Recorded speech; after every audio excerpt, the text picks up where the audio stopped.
Hello, Mr. President. Henry, how are you? I'm fine. Now, nice to hear from you. Well, the same to you. I've just been warned by Ron that I have to tell you, and later when I tell or talk to the Prime Minister and to the President, that WACA is recording this conversation.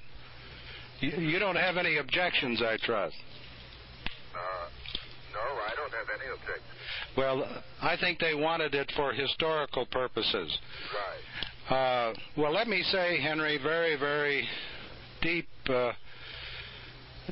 deeply how very grateful I am for the tremendous effort that you've made in this last round of negotiations. But I know how long and how hard and devotedly you have spent many, many hours not only with me, but with Prime Minister Rabin and President Sadat. I think this is a great achievement, one of the most historic, certainly, of this decade and perhaps in this century. And I know that the American people will be most grateful for the successful efforts that you've made, and I just want to express it very strongly and very deeply for myself. Well, I appreciate this very much, Mr. President, and of course we spend more time on the Middle East, you and I, than on almost any other problem. I think if we added up the hours, it would be a good many days, and the fact that we finally made a successful conclusion, I know gives you, as well as myself and many, many others, a great deal of satisfaction. It's in the best interests of not only the two countries, ourselves, but in my judgment, Henry, one of the great achievements for the world at this time. Well, I think it gives peace a chance in this area, and the consequences that you have pointed out repeatedly of stalemate were simply unacceptable.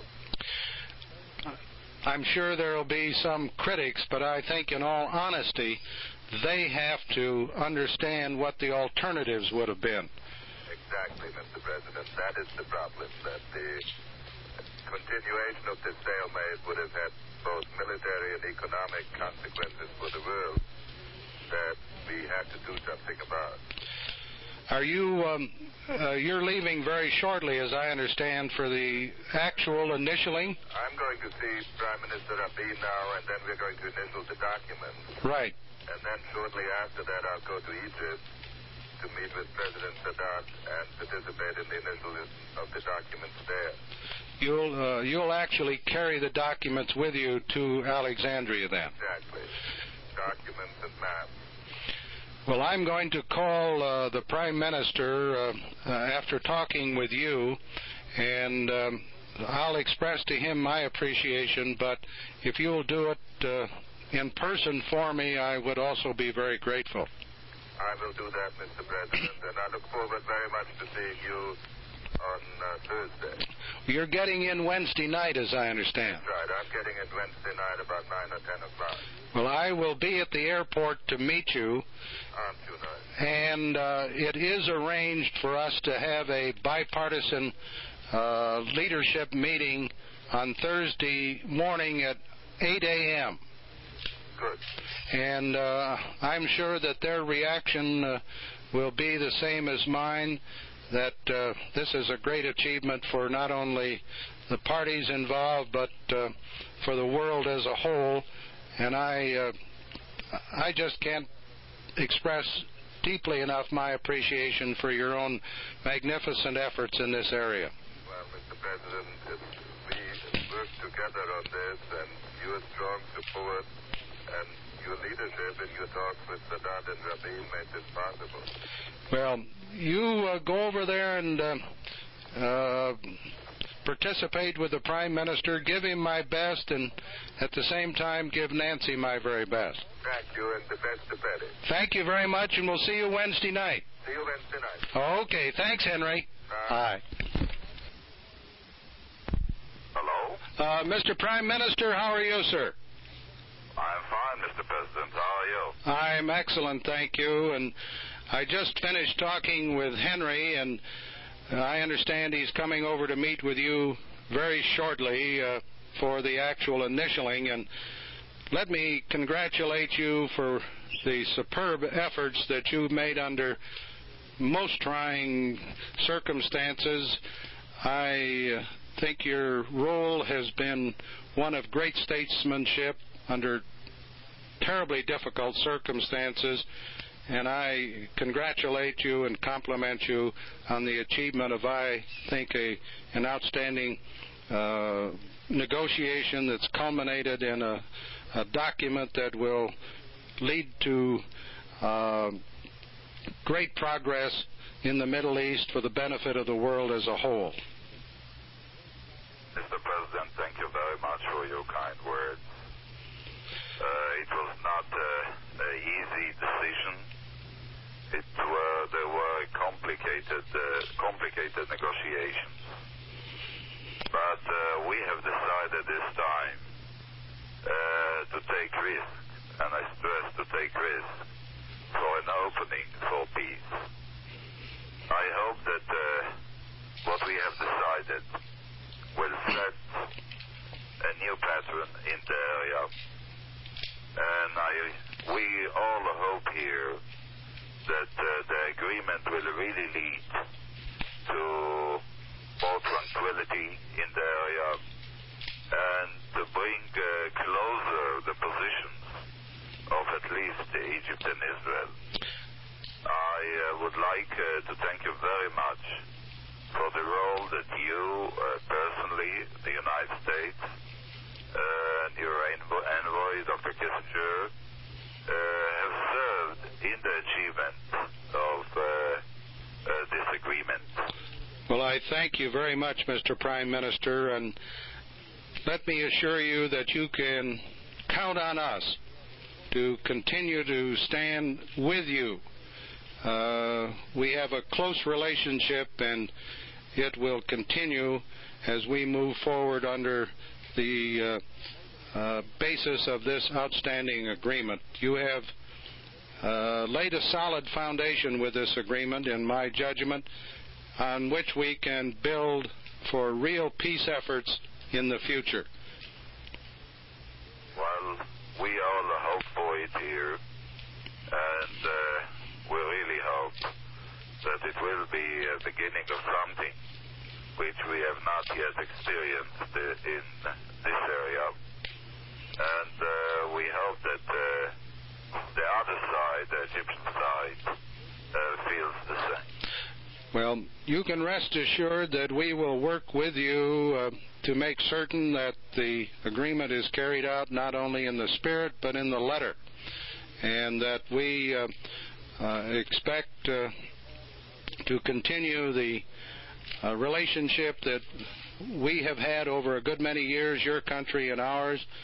You have heroic people, and the American people are most sympathetic to those that you so ably represent, Mr. Prime Minister.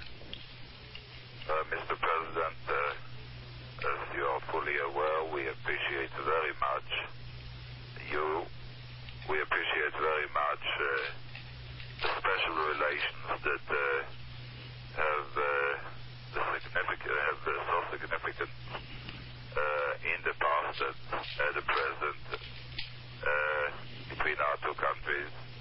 And I'm sure that what we have done there today will add a new dimension to the relations between our two countries. Will you give my very best to Mrs. Rabin, and I hope that in the near future you can come back and see us again, sir. Thank you very much, Mr. President, and please convey our best wishes to Mrs. Ford. Thank you very much, and we'll see you, I hope, soon. I hope so, too. Thank you. Thank you very much, Mr. President. Goodbye. Bye. Yes. President Sadat? President Sadat? The office of President Sadat. How are you this morning? President Sadat, I wanted to call you and congratulate you on the great role that you played in the negotiations that have culminated in this agreement.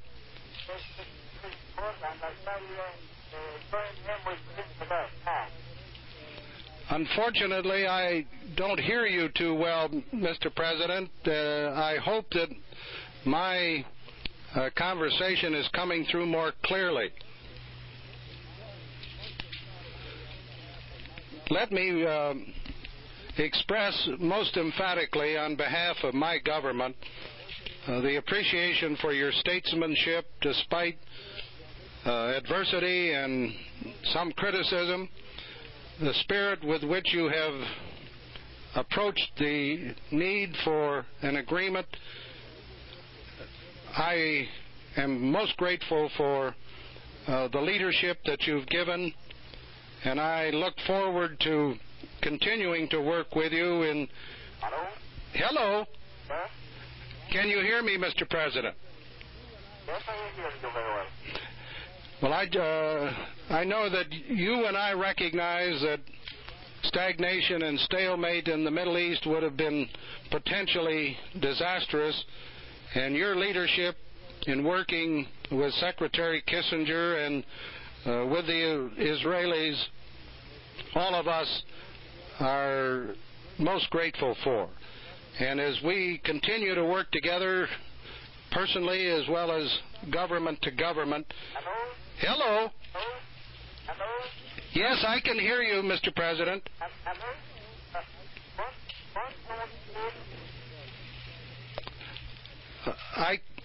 I hope you can hear me, Mr. President. Hello? Yes. I don't hear too well, Mr. President.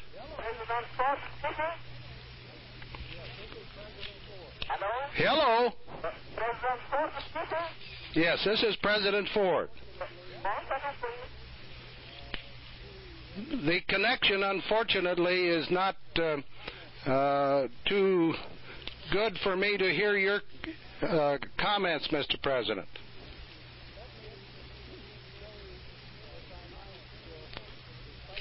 Let me say, if I might, despite the difficulties, that Mrs. Ford and I hope that Mrs. Sadat and you and your children will visit the United States sometime this fall. The Secretary Kissinger has told me of the very warm hospitality that you've extended to him and Mrs. Kissinger, and we look forward to reciprocating when you come to the United States in the fall of 1975. This will be...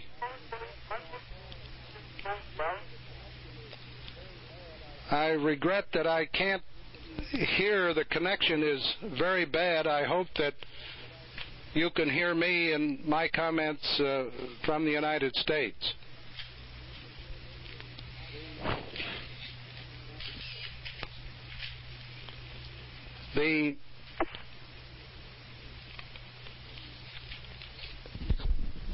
Is there any... Yes. I can't hear him at all. All right. Mr. President, I understand that Secretary Kissinger is coming to Alexandria to personally deliver the document for your initialing, and I've asked Henry to extend to you on that occasion the gratitude and appreciation of the American people for your patience, your leadership, and your understanding of the need and necessity for a forward step, an important step in the ultimate aim of total peace in the Middle East. Hello, Mr. President. Hello, Mr. President. I can hear you better now, sir. Very well, Mr. President. Yes. I hope you and the family are well. I'm feeling very well, Mr. President, and I hope you are too. I greatly appreciate your call and want to thank you for your personal interest in this existing work with respect to conclusion. As gathered, Mr. President, imperative to move forward an overall settlement of the Arab Spring. I want to know, Mr. President, that my personal and some group that has taken what I know as country as a question and this same as and this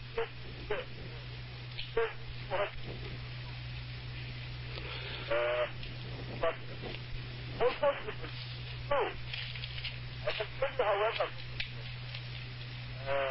that I ask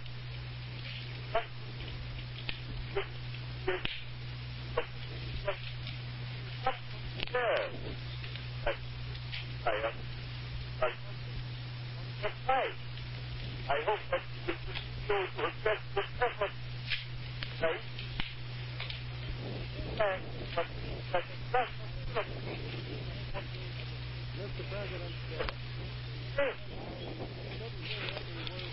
Mr. President, I couldn't hear every word distinctly, but I got the thrust of your kind comments and your encouraging words, and I can assure you that we will work with Egypt not only in seeing that the agreement is implemented with the spirit as well as the letter, that we will continue to develop the good relations between Egypt and the United States, working to make sure that we expand trade, tourism, and our help to the maximum degree possible, and that this is the way that the United States can continue to play a constructive role in the most important area, the Middle East. And you have my personal assurance, and I'm sure the Congress will cooperate, because it is recognized in the United States that the Middle East is a vitally important area of the world, and that our participation in a constructive way is an important element in the tremendous success that has been achieved in the negotiations between your country and Israel. And I wish to thank you very, very much. And I said a few moments ago, Mrs. Ford and I look forward to having Mrs. Sadat, your family, and yourself here in the United States early this fall. Mr. President, I'm looking really forward to this visit with you and your family, and there is so much in our presence and very so interest that we can understand, not only our but the area here. And I should like, Mr. President, to ask some points. If you agree, I want to assure you, we accept this agreement as a further step towards a just and peaceful solution. And I consider it a turning point in the history of the conflict. This, again, thanks to you. But it is essential, Mr. President, that we must keep the momentum of the peace process in continuous. I can assure you, Mr. President, we're going to keep the momentum going in the peace process. We will not tolerate stagnation or stalemate. The momentum is on the way for a peaceful solution on a permanent and an equitable basis, and you have my pledge that we will make sure that that momentum keeps going. Thank you very much, Mr. President. I look forward to seeing you after that wonderful visit we had in Salzburg, and give my very best to Mrs. Sadat, if you will, please. Thank you very much, Mr. President. Thank you, sir. I should add another 2 points, Mr. President. Yes. Until I need to. I think I would like to emphasize the importance of beginning talks on a parallel move experience, and I also urge you, as my friend, to begin a dialogue with the Palestinians. Since no ultimate is possible without the conviction of the right to. I unfortunately could not hear as well as I would like the last comments you made. The connection from here is not apparently as good as I hope you have there, but the... I hear you quite close. I want to commend the untiring effort and spirit of Secretary. Well, the efforts of Secretary Kissinger and myself, we feel were completely worth what we've done, but our efforts could not have been successful without the leadership and the statesmanship by you and the equally fine actions by the Israeli government and Prime Minister Rabin. But as you said a moment ago, President Sadat, the momentum is moving in the right direction, and you have my personal assurance that we will continue that movement because it is vital, not only in the Middle East but elsewhere, for the benefit of all peoples. Thank you, Mr. President, very much. And we will see you soon, I hope. Sure, I shall be coming, Mr. President, and convey my to the family. Thank you. And the best to yours, sir. Thank you very much. And have a good day, and Henry will be there shortly, I understand. Sure, I'm waiting for it. Okay. Bye-bye. Bye.